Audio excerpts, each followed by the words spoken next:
हमारा संयुक्त परिवार था। दादा दादी, चाचू, एक छोटी बुआ, मेरे मम्मी पापा, मैं रवि और मेरी एक छोटी बहन रिया जो 12वीं में पढ़ती थी। कुल इतने सदस्य थे मेरी फैमिली में। हमारी बुआ अपने मामा के यहाँ रहती थी। हमारा खुद का बिजनेस था जिसको पापा संभालते थे। चाचू को इस बिजनेस में कोई दिलचस्पी नहीं थी, बल्कि उन्हें किसी भी काम में दिलचस्पी नहीं थी। अपनी मर्जी के मालिक और लापरवाह इंसान थे। मूड होता तो कोई काम करते, वरना ऐसे ही दर दर घूमते रहते। वे अविवाहित थे, शायद इसीलिए किसी जिम्मेदारी का एहसास नहीं था। दादा समेत पापा ने भी काफ़ी कोशिश की कि उनकी शादी करवाकर उनको जिम्मेदारी का एहसास दिलाया जाए, मगर सब असफल रहे। आसपास के लोगों को उनकी आदतों का पता था, इसीलिए कोई रिश्ता करने को तैयार नहीं था। मम्मी को कई बार छुपे शब्दों में यह कहते हुए भी सुना कि चाचू अय्याश किस्म के व्यक्ति हैं, बाजारी औरतों के पास जाते हैं, इसीलिए शायद शादी नहीं करते। मगर ये बात उन्होंने दादी के सामने कभी नहीं कही। ऐसे ही समय गुजर रहा था कि एक दिन चाचा किसी अजनबी औरत को घर ले आए और कहा कि उन्होंने शादी कर ली है, अब ये उनकी पत्नी है और यहीं रहेगी। दादा दादी समेत हम सब ने उनकी पत्नी यानी चाची को स्वीकार तो कर लिया था, मगर वो अच्छी किसी को भी नहीं लगी, क्योंकि वो शकल से ही चालाक और तेज तर्रार औरत लग रही थी। धीरे धीरे चाचू कुछ जिम्मेदार बनते गए और पापा के साथ काम करवाने लगे। इस तरह चाची भी, जिनको पहले दादी पसंद नहीं करती थी, धीरे धीरे दादी की चहेती बन गई और घर का कंट्रोल भी अपने हाथ में ले लिया, जो कि पहले मम्मी के हाथ में था। अब पूरे घर पर चाचू का ही राज था, उन्हीं की ही चलती थी। दादी भी उन्हीं के गुण गाती थी। मम्मी की हैसियत घर में ना के बराबर रह गई थी। मेरी और रिया की तो पहले भी छोटा होने की वजह से कोई ख़ास अहमियत नहीं थी। अगर किसी मामले में बोलने की कोशिश करते तो छोटा कहकर हमें चुप करवा दिया जाता। एक बात मैंने चाची की नोट की थी जो मुझे बहुत अजीब भी लगी, वो ये कि जब भी चाची से उनके मायके वालों के बारे में सवाल किया जाता तो वो घबरा जाती थी। उनके चेहरे का रंग उड़ जाता था और वो बात बदल देती थी। मम्मी का ख्याल था कि या तो चाची घर से भागी हुई हैं या फिर कोई बाजारी औरत हैं, क्योंकि एक तो उनकी चाल ढाल और लक्षण शरीफ औरतों वाले नहीं थे, और दूसरा उनसे अक्सर एक औरत मिलने आती थी जिसको वो अपना कजिन बताती थी। चमकते कपड़ों में वो औरत मुझे कुछ अजीब सी लगा करती थी। क्यों लगती थी ये वजह मुझे खुद भी समझ नहीं आती थी। बस मेरी छठी इंद्री ये कहती थी कि ये औरत ठीक नहीं है। मेरी मौजूदगी में जब वो घर आती तो बड़े गौर से हमारे पूरे घर का जायजा लेती थी। और दूसरा एक चीज़ जो पता नहीं मेरा वहम था या वाकई खतरे की घंटी थी, मैंने उसे कई बार अपनी बहन रिया को घूरते पाया था। खैर, वो चाची की रिश्तेदार थी और घर वालों पर चाची की हुकूमत थी, इसलिए मैं उसका घर में आना जाना बंद नहीं करवा सकता था, लेकिन रिया को समझा सकता था। मगर वो बेचारी इतनी सीधी और भोली थी कि मेरी बातों को एक कान से सुनकर दूसरे कान से निकाल देती थी और चाची का दिल जीतने के लिए भाग भाग कर उनके बताए हुए काम करती थी। इसी तरह घर चल रहा था कि अचानक छोटी बुआ का रिश्ता तय हो गया और हमारे घर में शादी की तैयारियां शुरू हो गई। बुआ की शादी बड़े अच्छे घर में हो रही थी। हम सब बहुत खुश थे, मगर खुशी के इस मौके पर रिया को बहुत तेज बुखार हो गया। वो मैरिज हॉल नहीं गई, घर पर ही रुक गई थी। मम्मी उसके साथ रुकना चाहती थी, मगर चाची जोर देकर उन्हें साथ ले गई, ये कहकर कि वो बारात का अकेले वेलकम कैसे करेंगी। मेरा जाना भी जरूरी था, वरना मैं रुक जाता घर पर रिया के साथ। खैर, जब बुआ की विदाई करके हम वापस आए तो हमारे पैरों तले से ज़मीन निकल गई, क्योंकि रिया गायब थी। हमारे घर में रोना धोना शुरू हो गया था। मैं और मम्मी गम से निढाल होने के साथ साथ बहुत हैरान भी थे कि आखिर रिया घर से गायब हुई कहाँ। कुछ समझ में नहीं आ रहा था। दुख के इस मौके पर रही सही कसर चाची ने पूरी कर दी थी। हमारा दुख बांटने या दिलासा देने के बजाय उन्होंने मेरी मासूम बहन के चरित्र पर दिल खोलकर कीचड़ उछाला। सब खानदान वालों के सामने चिल्ला चिल्ला कर कह रही थी कि मेरी बहन आवारा थी, किसी के साथ भाग गई। सबसे ज़्यादा तकलीफ की बात तो ये थी कि चाची के इस घटिया इल्ज़ाम पर किसी ने उन्हें कुछ भी नहीं कहा, बल्कि दादी तो चाची की हाँ में हाँ मिलाने लगी और पापा बिल्कुल खामोश थे, जबकि चाचू और दादा की राय भी दादी चाची जैसी ही थी। सिर्फ मैं और मम्मी ही ऐसे थे जिन्हें यकीन था कि हमारी रिया ऐसा नहीं कर सकती। यकीनन उसके साथ कुछ बुरा हुआ है, उसे किसी ने अगवा किया है। मैं रिया की सहेलियों के पास गया और पूछा कि क्या कोई ऐसा है जो मेरी बहन के पीछे पड़ा हो और फिर मौका देखकर ये हरकत कर डाली हो। फिर बहुत कोशिशों के बाद रिया की एक करीबी सहेली से पता चला कि एक लड़का ऐसा था जो कुछ समय से रिया के पीछे पड़ा हुआ था। मेरे जोर डालने पर उसने बड़ी मुश्किल से उस लड़के का नाम और पता मुझे ढूंढ कर दिया। मैं इधर उधर से उसके बारे में जानकारी हासिल करने की कोशिश करता रहा और इधर घर में मम्मी की रो रो कर हालत खराब हो चुकी थी। रिया को गायब हुए 15 से ज़्यादा दिन हो चुके थे। मैं और मम्मी तो पुलिस में रिपोर्ट दर्ज करवाना चाहते थे, मगर यहाँ भी हमारी एक न सुनी और चाचू ने सबके दिमाग में ये जहर डाल दिया कि पुलिस में रिपोर्ट दर्ज करवाने से हमारी बदनामी होगी। लड़की तो ऐसे भी भाग चुकी है। नतीजा ये निकला कि पापा ने उसे ढूंढने का सिलसिला भी छोड़ दिया, बल्कि चाचू तो ये तक भी कहते थे कि अगर मिल भी गई तो मैं खुद उसे गोली मार दूंगा। दादी और चाची उठते बैठते मम्मी और मुझे सुना सुना कर रिया को कोसती रहती। मैं तो लड़का था, सब्र करता, मगर मम्मी का एक तो रिया की जुदाई और दूसरा दादी और चाची के इस तरह के इल्ज़ाम सुनकर दिल कुढ़ता रहता। मैंने रिया की तलाश जारी रखी और आखिरकार मुझे एक सुराग मिल गया उस लड़के का एक जगह छुपे होने का। मैंने अपने करीबी 2 दोस्तों को साथ लिया और उस जगह पर पहुंच गया। वो जगह जंगल के पास एक कच्चा घर था जहां वो लड़का अजीबो गरीब हुलिये में गले में मालाएं पहने कोई तंत्र विद्या करने में बिजी था। मैं दोस्तों की मदद से उसे उठाकर एक दूसरी जगह ले आया। वो एक दोस्त का खाली मकान था। मेरा इरादा था कि यहाँ उसकी अच्छे से मरम्मत करके रिया के बारे में उगलवाऊंगा। मैंने उसे बहुत पीटा, मगर इतनी मार खाने के बावजूद भी वो अपनी बात पर कायम रहा कि उसे रिया के बारे में कुछ नहीं पता। ये तो उसने कबूल कर लिया कि वो रिया का पीछा करता था, मगर रिया को उसने अगवा किया है ये बात मानने के लिए वो बिल्कुल भी तैयार नहीं था। कुछ समझ नहीं आ रहा था कि क्या करूं, कैसे ढूंढूं अपनी बहन को जो ना जाने कहां और किस हाल में थी। मैं बहुत परेशान था कि मम्मी को संभालूं या रिया को ढूंढूं।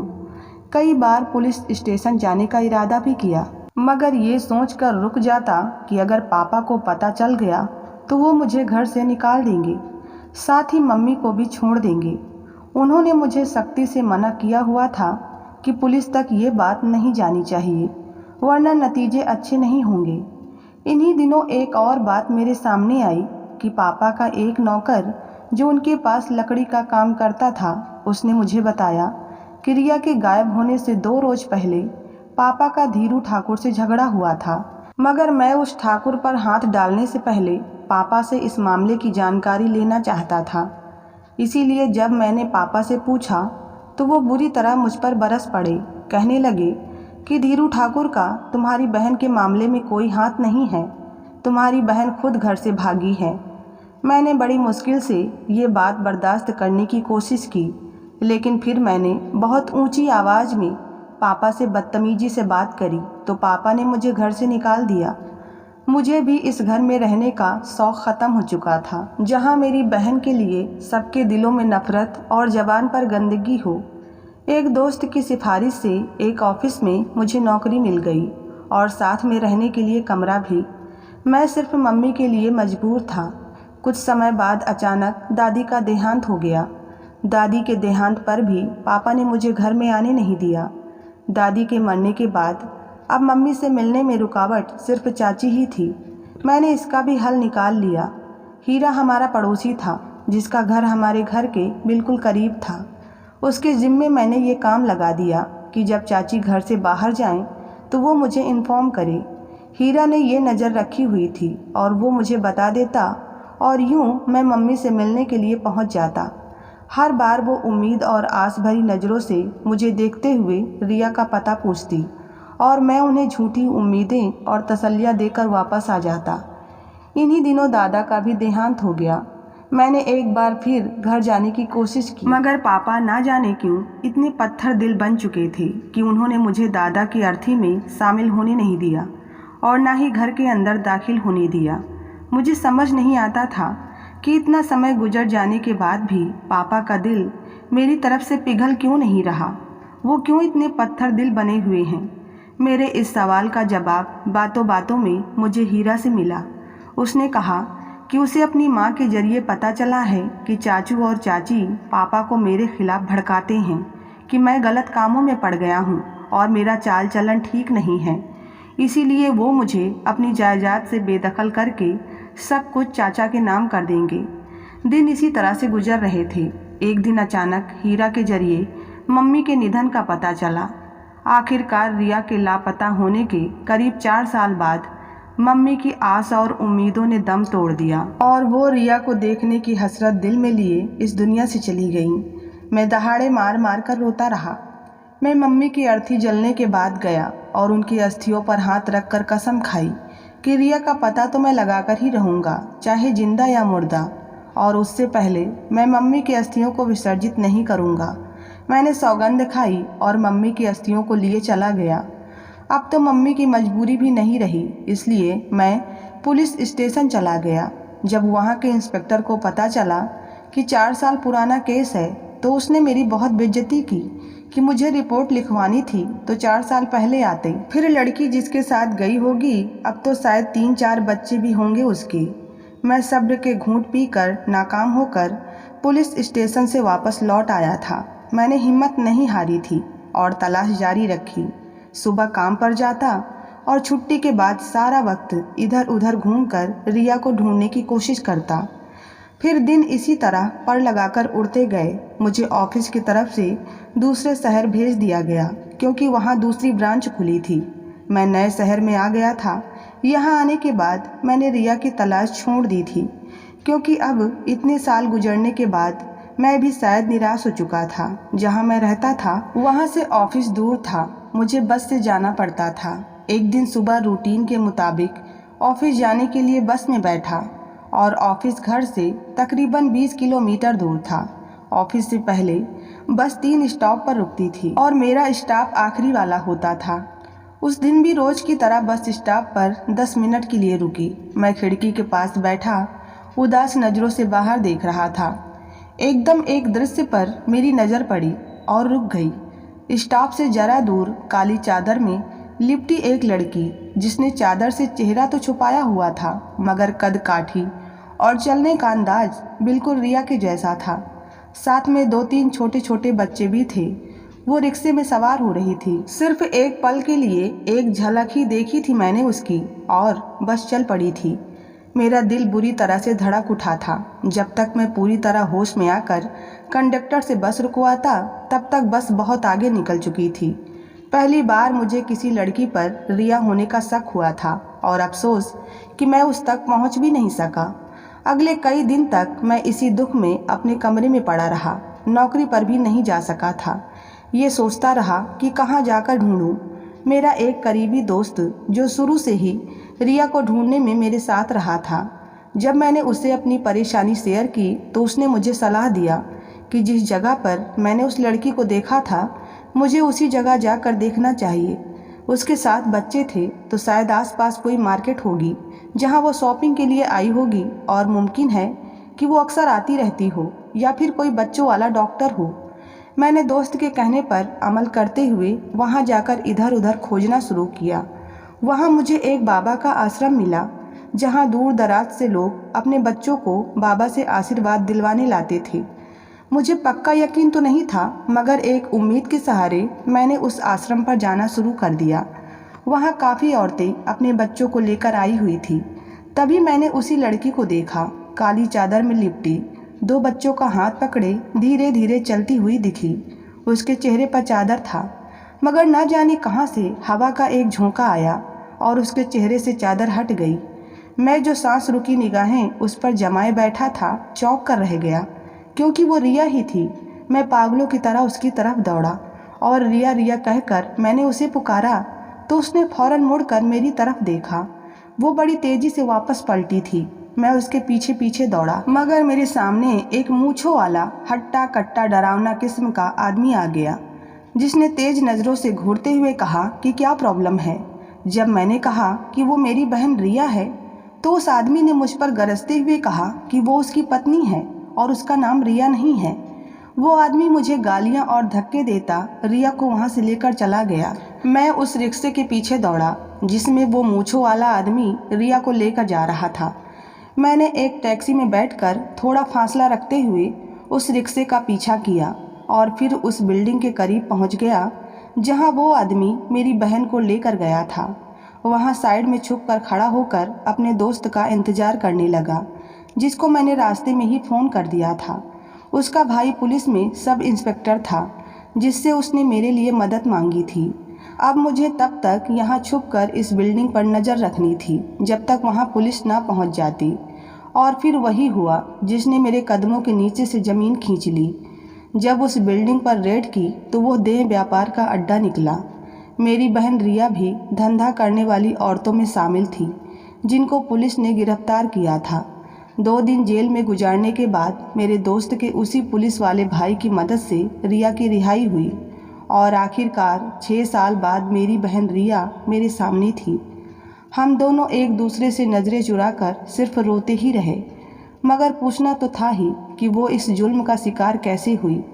जब रिया की जुबानी उसके मुजरिम का पता चला तो गम और गुस्से से मेरा खून खौलने लगा। उसी वक्त पुलिस को लेकर मैं 2 साल बाद अपने घर में दाखिल हुआ। जी हाँ, रिया का मुजरिम कोई और नहीं बल्कि चाचू और चाची ही थे। चाची की हकीकत भी इतने सालों बाद मुझे मालूम हुई कि वो एक वैश्या थी जिसके चाचू दीवाने हो गए थे। चाची इस धंधे से उकता चुकी थी, इसलिए शादी करके घर बसाना चाहती थी। चाचू को उन्होंने शीशे में उतार कर शादी के लिए राजी कर लिया था। कोठे वाले मुफ्त में चाची को उनके हवाले करने को तैयार नहीं थे। उन्होंने चाची के बदले 2 लाख मांगे थे। रिया को चाची ने ही अगवा करवा कर कोठे वालों के हवाले किया था और चाचा भी इस बात को जानते थे। चाची पहले तो जुर्म को कबूल करने से मना करती रही, फिर जब लेडी पुलिस की मार पड़ी तो सब कबूल कर लिया। असल में चाची जिसे अपनी कज़िन बताती थी, वो चाची की अपनी बहन थी जो कोठे वाली बाई थी। उसकी नज़र रिया पर पड़ी तो वो कोठे पर उसे ले जाना चाहती थी, क्योंकि रिया बहुत सुंदर थी। उसने रिया के बदले चाचा के पैसे भी माफ़ कर दिए और साथ ही साथ चाची को वैश्या की ज़िंदगी से भी हमेशा के लिए आज़ाद कर दिया था। खुदगर्ज और मक्कार चाची ने अपनी ऐश वाली ज़िंदगी बचाने के लिए मेरी बहन की बलि चढ़ा दी। बुआ की शादी वाले दिन चाची की मदद से उन लोगों ने रिया को अगवा कर लिया और उसे शहर ले आए। 6 साल से रिया का इस्तेमाल किया जा रहा था। रिया से 3 बच्चियों को ज़बरदस्ती जन्म दिलवाया गया ताकि वो इन बच्चियों के बड़े होने के बाद उन्हें भी वैश्या बनाकर दौलत कमा सकें। रिया की कहानी सुनने के बाद मेरा दिल चाहा कि खुद को गोली मार दूं। मैं रिया को अपने साथ लेकर गया। मम्मी की अस्थियों पर हाथ रखकर जो मैंने सौगंध ली थी वो मुझे पूरी करनी थी। मैं नदी में अस्थियां लेकर गया और जो सालों पहले वादा किया था वो पूरा किया। मम्मी की अस्थियों को विसर्जित किया। पुलिस की जांच पूरी होने के बाद चाचू चाची समेत रिया के सारे मुजरिमों को सज़ा मिल गई। रिया की बेटियों को भी हमारे हवाले कर दिया गया, क्योंकि इन बच्चियों का कोई कसूर नहीं था। वो मेरी बहन के जिस्म का हिस्सा थी, इसीलिए मैंने और पापा ने खुले दिल से उन्हें अपनाया था। जी हाँ, मैं बताना भूल गया, पापा ने मुझसे और रिया दोनों से माफ़ी मांगकर हमें गले से लगा लिया। रिया को नॉर्मल ज़िंदगी की तरफ लाने में पापा और मुझे 11 महीने लगे। फिर 2 महीने बाद हमने सादगी से रिया की शादी एक शरीफ आदमी से करवा दी। वो शरीफ आदमी जो 6 साल से रिया से सच्ची मोहब्बत पाने के लिए मंत्रों का जाप और ना जाने क्या क्या करता रहा। आप बिल्कुल सही समझे, रिया का पति वही था जिसको रिया के अगवा के शक में मैंने अगवा किया था। उसने रिया को और उसकी 3 बच्चियों को बड़े खुले दिल से स्वीकार करके उनकी शिक्षा और परवरिश की जिम्मेदारी ले ली। बहुत कुछ खोने के बाद भी हम सबकी ज़िंदगी पटरी पर आ गई थी। जीवन में जो मिले उसमें खुश रहने की कोशिश करनी चाहिए। तो आपको ये कहानी कैसी लगी कृपया कमेंट बॉक्स में ज़रूर बताएं और कहानी पसंद आई हो तो वीडियो को लाइक और चैनल को सब्सक्राइब करना ना भूलें। धन्यवाद।